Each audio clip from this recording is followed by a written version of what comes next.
بسم اللہ الرحمن الرحیم۔ کلاس 8 اردو، سبق نمبر 2، نعت۔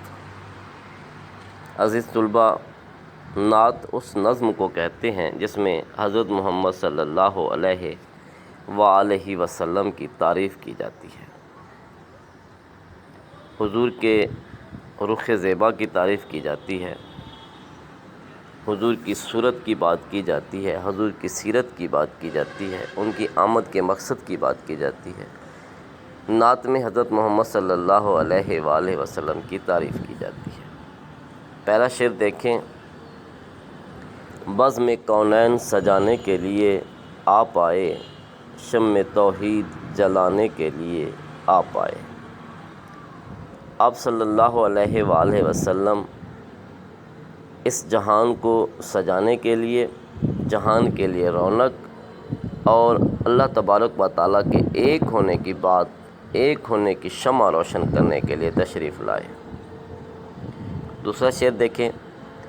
ایک پیغام جو ہر دل میں اجالا کر دے، ساری دنیا کو سنانے کے لیے آپ آئے ہیں۔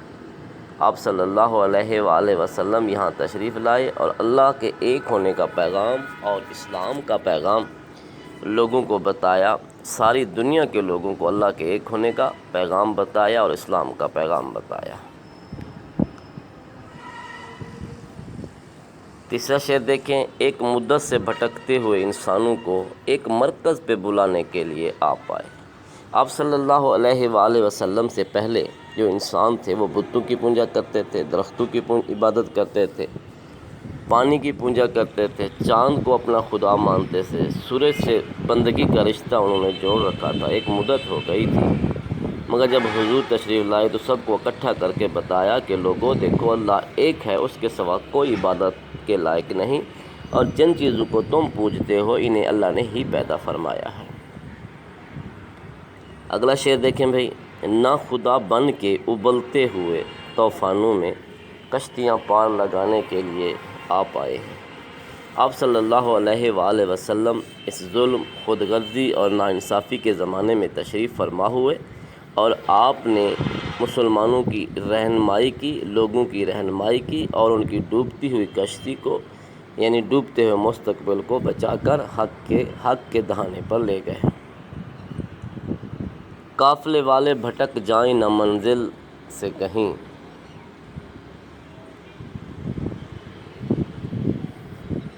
دور تک راہ دکھانے کے لیے آپ آئے ہیں۔ آپ صلی اللہ علیہ وآلہ وسلم نے مسافروں کی رہنمائی کی اور اس دنیا کے مسافروں کی بھی رہنمائی کی اور لوگوں کو سیدھا راستہ دکھایا، صراط مستقیم دکھائی، تاکہ لوگ اپنے راستے کو اور حقیقت کو اور اللہ کو نہ بھول جائیں۔ آخری شعر ہے، ساغر صدیقی نے یہ لکھی ہے نعت۔ چشم بیدار کو اسرار خدائی بخشے، سونے والوں کو جگانے کے لیے آپ آئے ہیں۔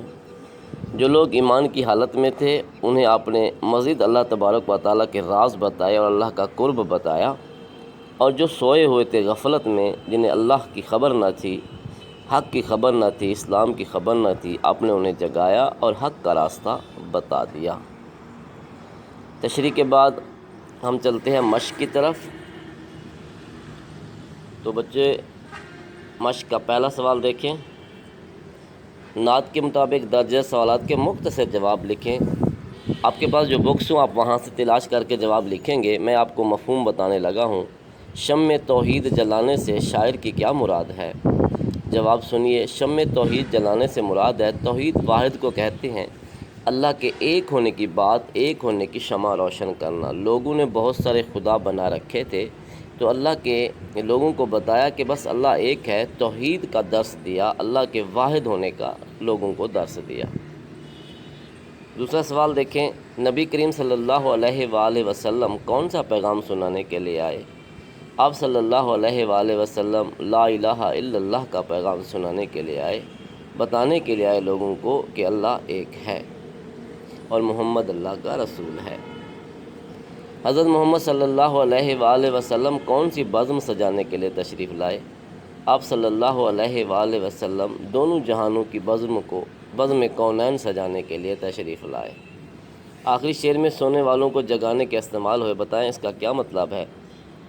اس کا مطلب یہ ہے کہ لوگ غفلت کی نیند سوئے ہوئے تھے اور راہ حق سے بھٹکے ہوئے تھے، تو غفلت سے لوگوں کو بیدار کیا اور انہیں بتایا کہ جہاں تم پوجا کرتے ہو وہ خدا نہیں ہے۔